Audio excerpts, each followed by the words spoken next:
All right, to start it off, I'd like to say that I'm very honored and humbled to be up here. And also today happens to be my birthday, so it's especially fun to be up here talking to all of you and sharing our story.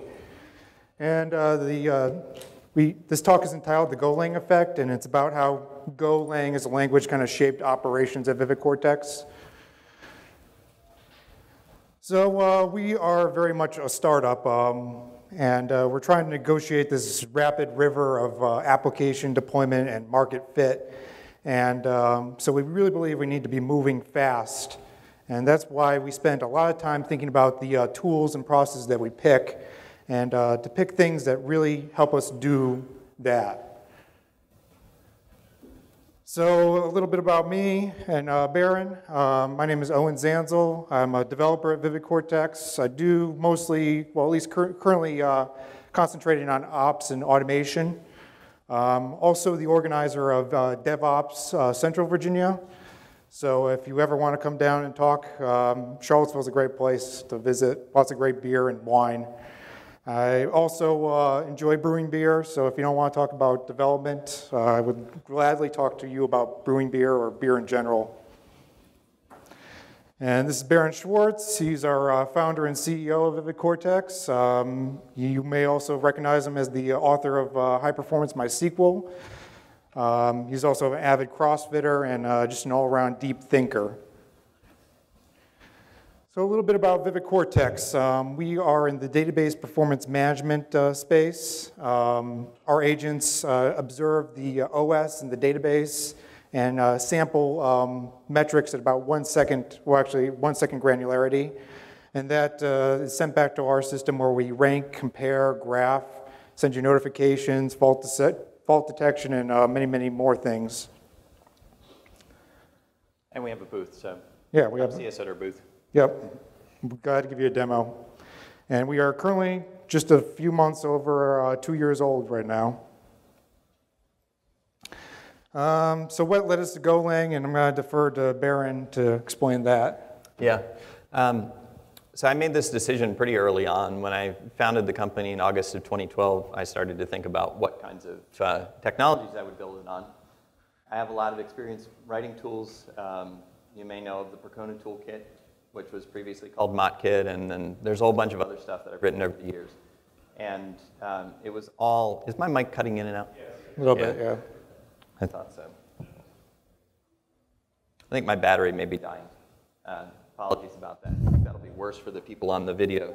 Okay, cool. So I've written a lot of software primarily targeted for jumping into systems really fast and getting productive in the middle of an emergency, and on systems that I have absolutely no control over. Like, if the Perl environment variables are set in a weird way and you can't even get locally installed modules to load, you know, I had that actually happen to me many times. And so over the course of doing all of this, over the 6 or 8 years that I was doing this kind of stuff, I learned that dependencies are evil and that anything that can break will break in an environment that's unpredictable. Like, deploying stuff on your own servers is absolutely completely different from installing and running and deploying software on other people's servers. And I knew that I was going to be dependent on an agent model to capture things from people's systems and send that back to our software as a service platform. And I knew I'd have zero control or say over what kinds of kernels were installed or C libraries or anything. And I know there's a bazillion things from, like, even things as simple as AppArmor or what's the other one on Red Hat Linux? SE Linux, thanks. Even things like that can just throw a complete monkey wrench into everything, and basically your software doesn't work. And I knew that would kill us with customer support. So I needed agents that were efficient and high performance, and we're going to be dealing with decoding network traffic at high speeds, among other things, and they needed to have good support for concurrency. So there were a whole bunch of requirements that I knew I needed to be able to fulfill. And practically speaking, there were, after I looked at a lot of languages, there were only a few that were kind of still in the running, and I eliminated them fairly quickly. Like, right off the bat, you can eliminate any kind of an interpreted language or scripting language because of the performance requirements.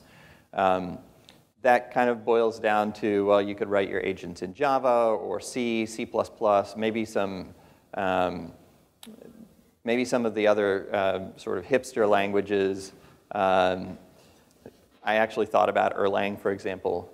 And Go was in that list. And so I talked to a lot of people. Some of the advice that I got from various people was, for example, don't use Go, because it's new and nobody knows how to program in it, and you won't be able to hire people to do that.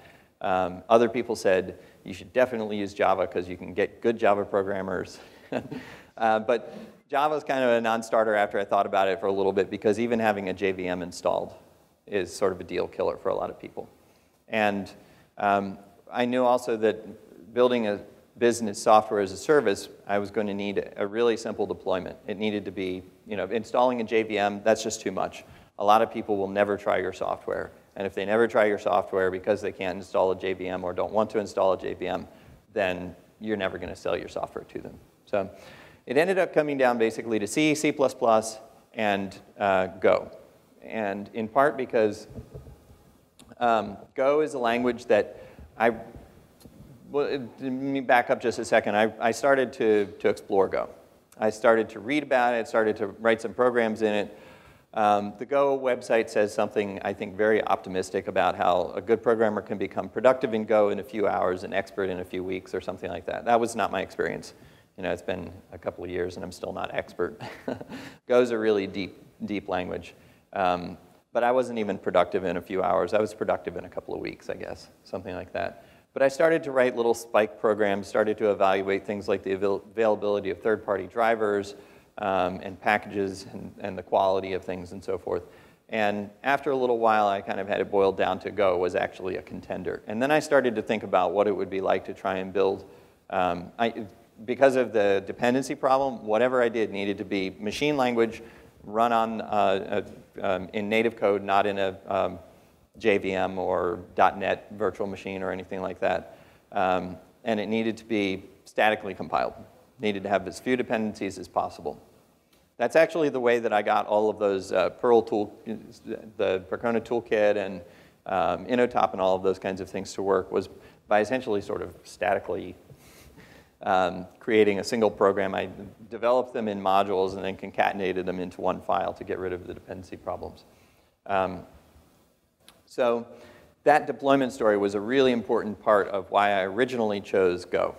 And it's proven to be, I think, probably about the easiest thing that I could have chosen. I could have chosen C or C++, but in fact, with the modern libraries, like anytime you talk to somebody about C++, for example, they go, boost, boost, boost is where it's at. It's the most amazing thing. And then the compile problems begin. Like getting a boost linked library to compile statically is not trivial at all. And I'm not an expert in C and C++, but I've known a bunch of people who struggle with some of the simplest things, like can we actually statically compile this thing? So some real problems there. But Go turned out to be a really good fit for that. And then as the sort of spike little applications that I was writing started to mature, we started to see that they actually were high performance. Yeah, it's not quite what you can get from C, but actually in some cases, if you pay a little attention to performance, you can get C or better performance. I mean, you can, of course, tweak your C code really highly as well, but Go's pretty performant. And the really interesting thing here is that Go makes it almost trivially easy to do lots and lots of things concurrently in a single program. And that is still very difficult in almost every other programming language out there, regardless of the libraries that get added on top or whatever. And Go has that built in. In Go, it's just part of the language. It's not like somebody's cool super library that they've developed that makes it easy to think about green threads or the actor model or what have you. It's just part of Go. And so having agents that do lots and lots of things at once, it's almost as straightforward. It is as straightforward as just doing one thing. There's only a couple of things that you need to think about, and Go makes it very, very easy on the programmer. Also, Go compiles really fast, and that doesn't sound like a big deal until you think about how long it takes to compile something in C, or particularly in C++, and what a hit on productivity that is. The joke is that Go was actually created in the space while C++ programs at Google were compiling. And I think it's not too far from the truth that they had plenty of time to sit around and design and build a better language while their C++ programs were compiling. So having a really fast compile time actually speeds up your iteration a lot. Go is a very simple language. It's actually about half the complexity of C. It offers many more capabilities than C. There's a lot more functionality built into the language. It's just that in Go, there's only one way to do it. So for example, in Go, there's only one kind of loop. There's not a for loop and a do loop and a while loop and all these kinds of things. There's just a for loop. And that example kind of extrapolates to everything else in the language. Go has half the keywords, half the number of keywords that C has, but it makes much better use of all of them, and it adds a few others in. But it's very straightforward, and programs in Go look almost boring because they're so explicit and so unremarkable. Like there's no cleverness, there's no magic. You're looking at the code and you're actually seeing what is running. There's no like hidden, oh, this looks like an access to a variable, but it's actually a function call or something. It just doesn't happen that way. That's not the way Go is.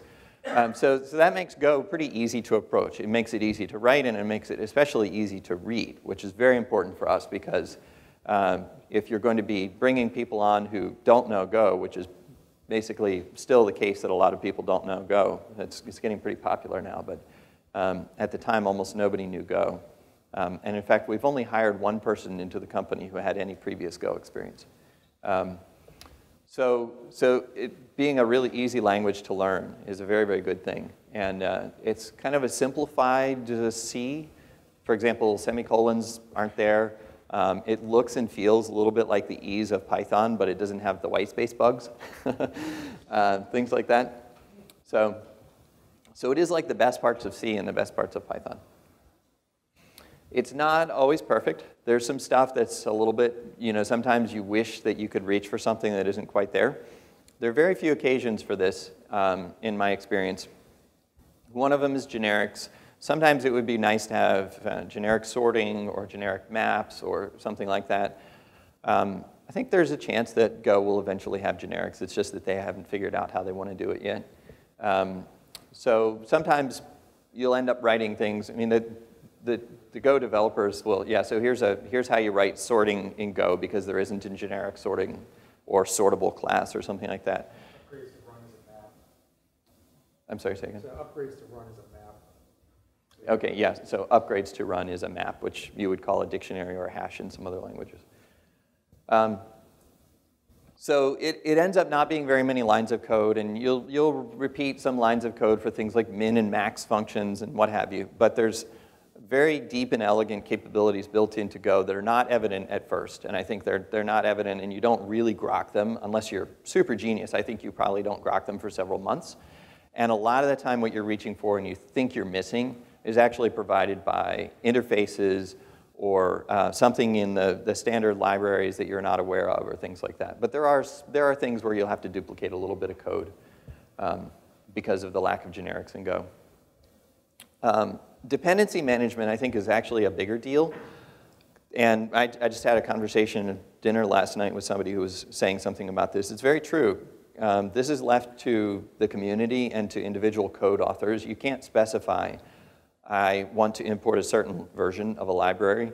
What you need to do is build it yourself on top of that. And we built one called JD, which is a manifest file approach. There's basically two ways to do it. You can do a manifest file and a utility that manages the dependencies and the manifests, or you can do vendoring, so you can include all of the code into submodules or just stuff it into your own repository or something like that.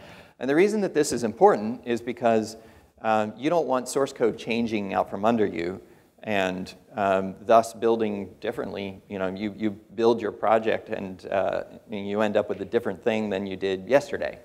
And so I've done talks about this, about how you can get 100% reproducible builds in Go, and builds that are actually inspectable. So you can take the binary and you can ask it, what was it built with, what Git SHAs were you built from, and how to go and refetch all of those. So we can take one of our agent binaries, if somebody gives us a bug report, and we can take that agent binary and figure out exactly what code was built into that, even though that code is all managed and versioned completely separately. because we have the SHA of the top-level project from which it was built, and that includes a manifest of all of the dependencies. So we built that. There's a couple of people who've done it a couple of different ways. Not a big deal. It was just something that sort of crept into my consciousness over time, and one of our guys ended up building something that works really well. And that's on our GitHub.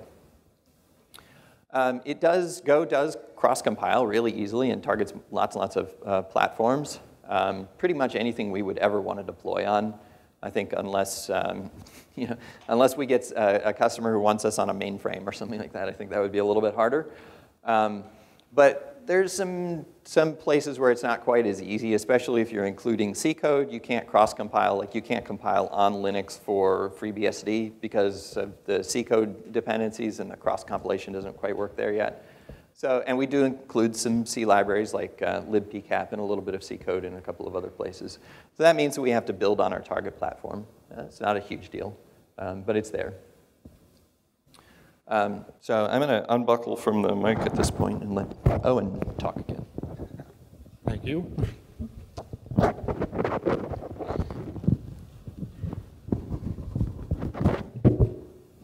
Okay. All right, so now that we know the why,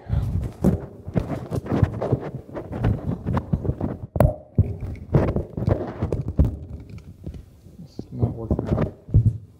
Okay, so now that Baron explained the why we picked Go, I'm going to go over how we actually take Go code that our developers write and actually turn that into the applications that we deploy on our servers. So this is basically the pipeline of how we make that happen. So we actually outsource, or we use a service called CircleCI for all our testing, running all our tests. We don't run them on our own servers. And the nice thing about that is that as soon as a new branch is created in our source code or in our GitHub account, CircleCI will pick that up and automatically run any tests that are in the Circle YAML file definition. And that hooks into our GitHub account. So when the developer does go to merge that, branch into the master branch, it'll have a clear sign that if it failed or was a successful build based on the color of the button. And if there is a failure, the team is notified immediately through CircleCI. And so far, this has been a good choice. Love CircleCI. Yeah, it gets rid of some extra complexity. We don't have to maintain the testing portion ourselves. And all around, it's a good service. The actual building process is actually in-house. We use Jenkins to do the process. Specifically, we use a lot of parameterized triggers to chain things together. And I'm not sure how many people use Jenkins. It's pretty popular, but I think most people agree that the configuration UI for Jenkins is pretty awful, especially if you're trying to maintain a large number of jobs. Trying to make changes to them is very difficult and very time-consuming, which is why we use the Jenkins job DSO, and I can show you an example of it if you're interested. So this is basically it's a Groovy script, and it starts with this job closure, and then pretty much everything is pretty easy to kind of understand what's going on here. It basically looks like JavaScript, but you have the full power of the Groovy programming language. So we've gone the route of actually defining every single job as a separate Groovy script, but there's nothing stopping you from creating one Groovy script that could generate any number of jobs, either pulling that data from a JSON data structure or a database, however you wish. So you define your parameters, how long you want to keep the jobs around. In this case, the job name, those are the parameters, where the Git repository is, what branch, passing in the branch name as a parameter. Some other housekeeping stuff there. We're using access job to kind of create certain buckets for our development, staging, and production deployments.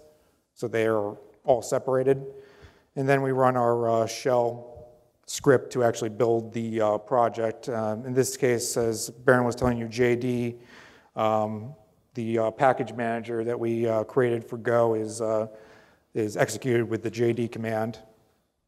And then some other stuff, and then we publish it. So package management, as Baron told you, there's not that familiar package manager that we all know and love in Ruby and Node and Java.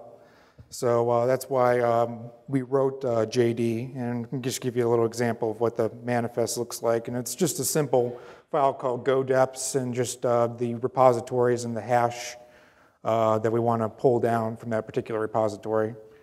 And then the only other thing you need to do is have JD installed. So archiving, currently we archive all the build artifacts in Jenkins, which gives us a consistent URL to pull that artifact from. The example would be right here in our, on line 51, it's just saying that we're going to archive this particular folder and the workspace of this Jenkins build. Deploying. So getting this code into production, it actually starts within our chat system, which we are using HipChat. And we use ChatOps to execute those commands. We run a co-located team. Half our team is in Uruguay, the other half is in Charlottesville, Virginia. So the chat system is how we communicate with each other. And as the team grows and you start adding more members, having command line tools to do this stuff doesn't really scale very well. I know when I first started trying to install Capistrano and make sure the SSH keys were correct and knowing what the right commands to actually deploy something were was very confusing. I think it probably took me about 2 weeks to actually push my first bit of code to production.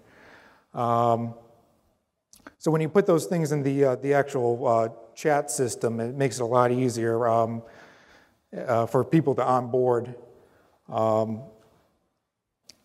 So developers can push code whenever they're ready. They're not dependent on anybody else. One thing that we saw when I first came on board is that only a few people had, I guess, been given the keys to the castle, and were the only people who could do deployments.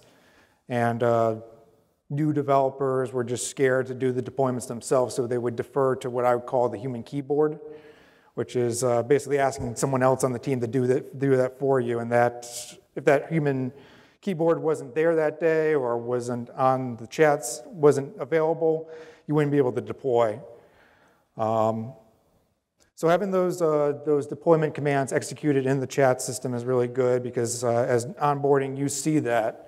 If you're not sure how to make the command to deploy happen, you can just ask, and someone will probably just execute it for you in the chat system, and you learn by seeing that happen. And this makes, in general, these kind of operations type things fun, because it's much more fun to run run these commands in the chat system and see the output, and also everybody else in the team sees this stuff happen. So here's an example of one of our developers, Gus, staging our agents to our agent repository. Our whobot responds to a backslash or by its name, which is thing.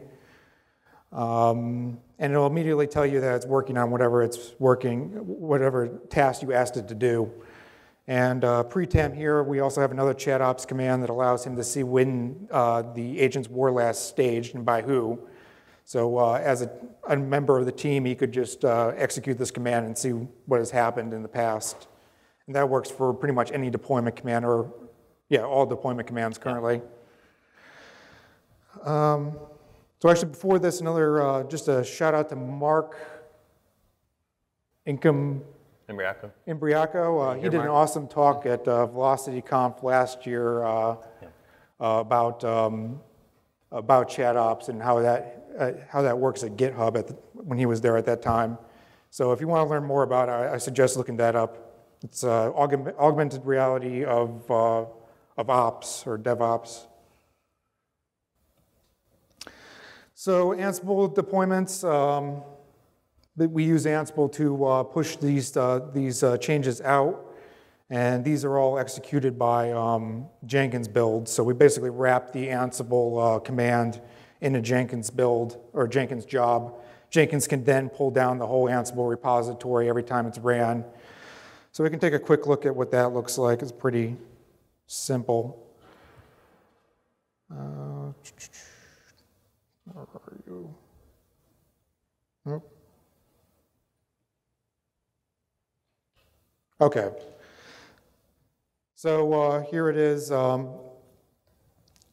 So these are the parameters that we expose. It's just the what's the name of the application that needs to be deployed, and the particular environment that it needs to be deployed to, and then the Jenkins job will just pull down the whole Ansible repository, and then run the Ansible playbook for doing deployment, and then pass those parameters into the that Ansible script.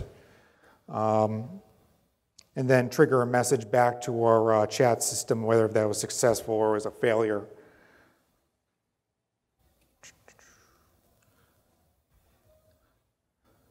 So we're pretty big advocates of 12-factor app methods. And basically what 12-factor advocates is to break the system up into smaller little chunks of applications and allow those configuration to come from the environmental variables and to capture logs from standard out.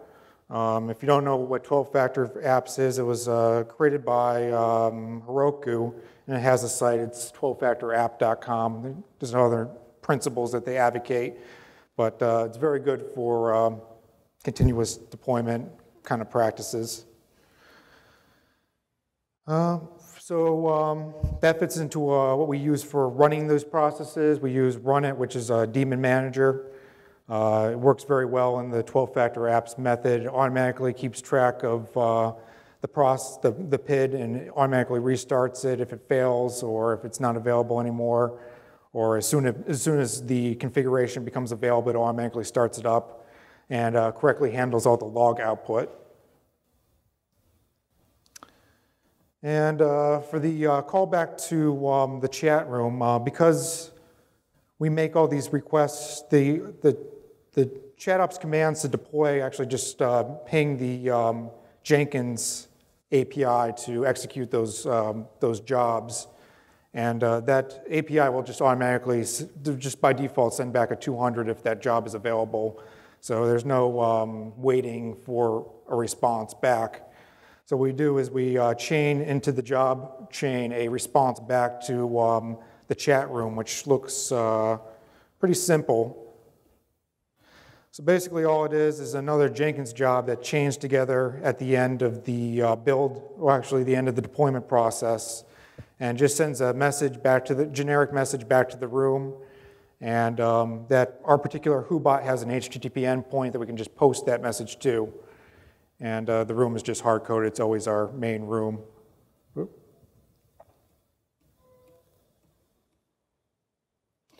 So when that happens, we have a little kind of, I guess, Easter egg kind of thing. It's basically a success GIF that happens 50% of the time. And it's one of, I think, 400 GIFs that we've, animated GIFs that we put into a JSON object. And here's one of them when we get a successful deployment to production. So that's our success GIFs are actually like complete catastrophes as well. It's fun. Yeah, we need a company culture, like picking these bizarre GIFs off the internet. It's fun. It motivates everybody to deploy more. So a little inspiration from Go. We really like the Go deployment story. Having binary deployments is a really nice thing to have. Unfortunately, not everything can be Go or can be written in Go or makes sense to write in Go. So for non-Go things, when we build, we resolve all the dependencies at runtime. So if it's a node project, we pull down all our node dependencies. If it's a Jekyll build, we are pulling down all the Ruby dependencies and building our Jekyll site, and we're only shipping the actual rendered part of the site. So we packaged that all up during the archive process that I showed you in those Jenkins jobs, and that gives us a URL that we can just ping and get a zip file.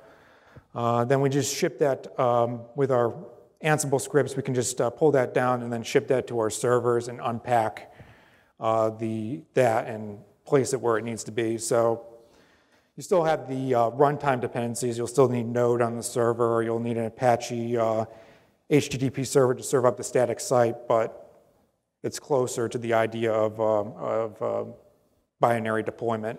Right. So a bit of operations. We slowly more and more adopting Golang as kind of the go-to language in our operations side. We've started building out some internal tools, or when we do build out an internal tool, we tend to pick Go over doing it in other languages, probably be Bash or Python or something else. So we've written a couple just internal things. These aren't open source, but got a migration tool that handles the fact that our databases are sharded across many servers, and fits really nicely into, it's purpose-built for that and works very well.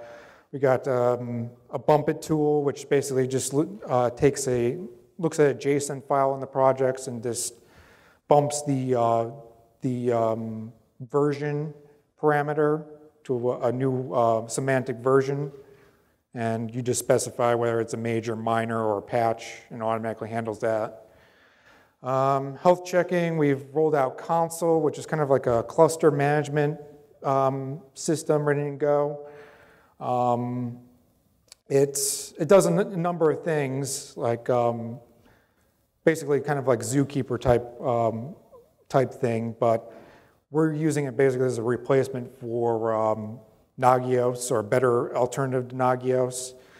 But we needed some way to kind of constantly get an update, or whether a health check is failing, and to dispatch that to our HipChat room or via email. So basically, to wrap it up, in conclusion, we really think deeply about the tools and the processes that you pick. They should help you and make your team more efficient and your organization more efficient. And you should constantly be reevaluating these things. Kaizen is Japanese for continuous improvement.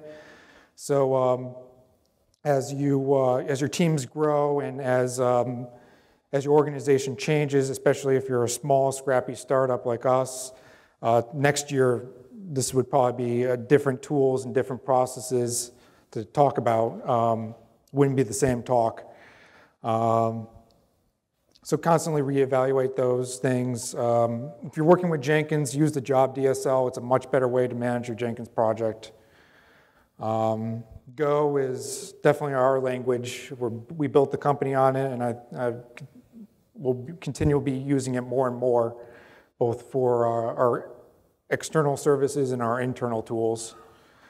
And without it, I can't imagine things would be. I imagine things would be much different than they are, as far as the way our organization operates and overall as the company culture. So, thanks for listening to us. Any questions? Your deployment, that's not to all the customers, right? So the deployment is to all the customer systems. It has different stages. It's not by default always to production. You can say stage, and it would stage it to our staging, or send it to our staging server. Yeah, I mean, we're pretty small. I think we only have, what, We've got 30? We've got 20 customers and a bunch of others running in trial mode, but there's a couple of things to note here. One is deployment to our own systems, our cloud software as a service platform. So we deploy to that probably, 10, 20 times a day, depending on. And then the way that deployments happen to agents, there's a supervisor agent running on each customer system. that listens for the API to tell it what to do with the other agents. And so we actually have this hooked into our ChatOps as well. You can stage agents, you can deploy agents, then you can release agents, and all of those are chat commands. So you can release agents to a particular customer environment, you can set the version, all of those kinds of things. All that happens in our chat program. So what was that Jenkins DSL thing? What was the name of it? You can just search Jenkins DSL. It'll come up. And I'm not quite sure, like, so internally, when you said you were using Go, like, are you saying that all the different tools that you've written or actually written in Go? Yeah, so our agents are written in Go, our APIs are written in Go, our background worker processes, our utilities, almost everything is written in Go. There's a couple of things that kind of turned from a one-liner into a short bash script or things like that, but even those kinds of things are tending to be replaced by Go. Were there any examples of that on the slide? Yeah, the health check tool is one of those, and Bump It. That Bump It was actually a perfect example. It was originally like a one-liner with some sed to take a piece of JSON and bump the version number that's embedded in it, and we replaced that with a Go tool.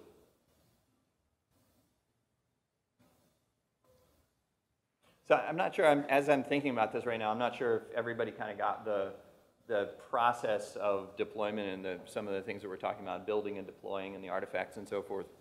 Maybe just a quick little overview.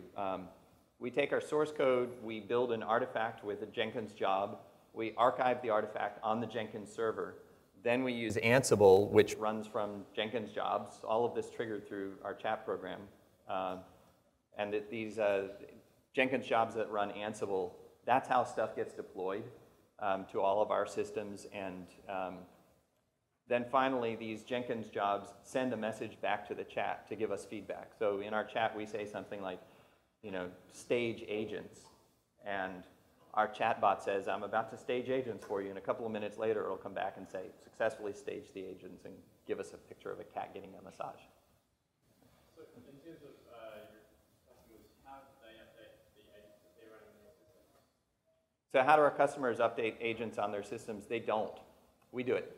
We push upgrades to customers pretty rapidly. We have some ability for customers to control that and pin it to particular versions. But by default, most of our customers are just letting us deploy things when they're ready. Is that, are you pushing things, or does your agent say, oh, I've seen that I've got a new version, I'm going to update myself? Yeah, we push instructions to the agent. The agent then reaches into our APIs and gets instructions to download and start a new version of the agent. And our supervisor agent can also control resources that the other agents use, and it can configure things differently, like change the parameters that the other agents are running with and things like that as well. And when you how do you push that out, or when you form that communication, it's like if their systems pretty close off, you might just walk in, so is it at the end of something your agent says, you like say, hey, by the way, while we're talking, you need to do this? No, so the supervisor agent checks in with our API every now and then and gets instructions, and the instructions might be, shut down an agent or restart it or upgrade it or downgrade it or whatever.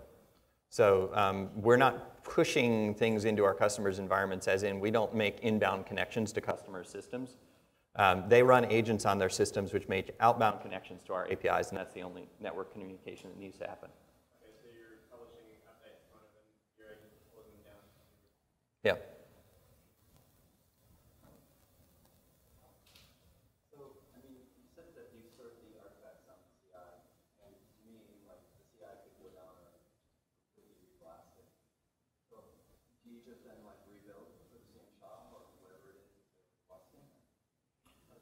It depends on, so the question is, since we're storing the artifacts, the build artifacts, we want these self-contained little things, everything, even if it's not Go, we want something that's self-contained that can just be deployed without a bunch of spaghetti going along with it. And so the easiest way for us to do that is always have the artifacts be on the Jenkins server. Now, in most cases, that's something like a version of our static website or an API binary or something like that. And so if our CI server, our Jenkins server, died, yeah, we wouldn't be able to, we'd have to replace it so that we could continue deploying jobs and things like that. In the case of agents, the agent binaries are actually built on the Jenkins server and then archived elsewhere and archived durably to S3. So we have you know, we're not going to lose our agent binaries. Yeah. Do you have any problem with Go not allowing you to like loadable models? Did we have any problems with Go not allowing us to do loadable modules? No, we haven't really needed that. A lot of times people will build like a pluggable program that can load C libraries at runtime and so forth. We've opted to stick with a process model, which kind of fits in with that 12-factor philosophy. So each of our agents, instead of being plugins to a single agent, which some people wanted to do, they felt like it was more natural to make a single agent that could have plugins loaded. Instead of doing that, we've opted for each of those agents to be its own process. And you know, for things like our API servers and so forth, there wouldn't really, I can't see a need for us having like pluggable functionality for that. So I don't think it's ever really come up. What's the one thing about the Go language that like you've experienced where you were limited in what you wanted to try to do, what you thought should have been easy, that didn't kind of work around? Has there been anything like that? Okay, so the question is one place where Go has made something difficult that we wanted to be easy. I guess I would say the dependency management. I totally get why it's not built into Go. I think it's the right decision for people like us to manage our own dependencies. But I guess that's, can you think of anything else? The example of sorting a map I found kind of, Yeah, I just expected, I expected it just to be a little bit more convenient, but they're pretty rare. Yeah. Once you get past a couple, I mean, there's probably only a handful of examples where Go just, you wonder why. Yeah. But once you get past them, the rest of it is pretty nice. I would say don't put a lot of weight on your first impressions of Go for the first couple of months, because most of the ranting against Go that I've seen comes from people who are truly deep experts in lots of programming languages, but they've only spent a couple of weeks or a couple of months in Go, and they're ranting about things that they're wrong. And if they spent another few months and really learned Go deeply, like at a philosophical level, they would realize that the things they're complaining about and saying are like stupid design decisions or super critical limitations in the language or whatever. They're not. You know, the things that you think are problems at first are because you haven't learned Go yet. Do you recall what that recent article was that compared like a bunch of modern languages? And I think the quote for Go was that it was designed to solve problems, and that's why it feels so sparse. Yeah, it's designed to solve real problems. Right? There's a lot of stuff in Go that is in the design of the language rather than in the syntax of the language or in a language feature or something like that. Where in Perl, there's like, and I spent most of my career in Perl, right? You know, there's a language feature for every damn thing, and it's not just one, it's 6. It's like 6 different ways to do everything in Perl. And in Go, you know, you solve things with code, not with like a huge giant list of functions and keywords and built-ins and all of this kind of stuff. So yeah, it was Go as a shop-built jig. Is that the one you're thinking of? Yeah, I forgot what. There was an article called Go as a shop-built jig recently. Yeah, there was another one that was just comparing all like the most recent modern languages, and I don't know. See, that's why you should all be following at VividCortex. I'm sure you retweeted it. Yeah. Yep. So would you say you're like using Go like in a lot of other places, like replacing bash scripts or checks for monitoring or stuff like that? Yeah, I'm finding that in the first little while before I got productive with Go, I wanted to doing like Unix line-oriented processing. I just desperately wanted to drop back into piping shell programs together or like doing some little Perl one-liners or whatever. I don't find myself doing that anymore.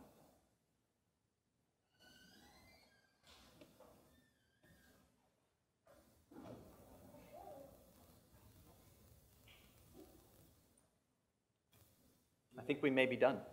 All right, great time. Thank you.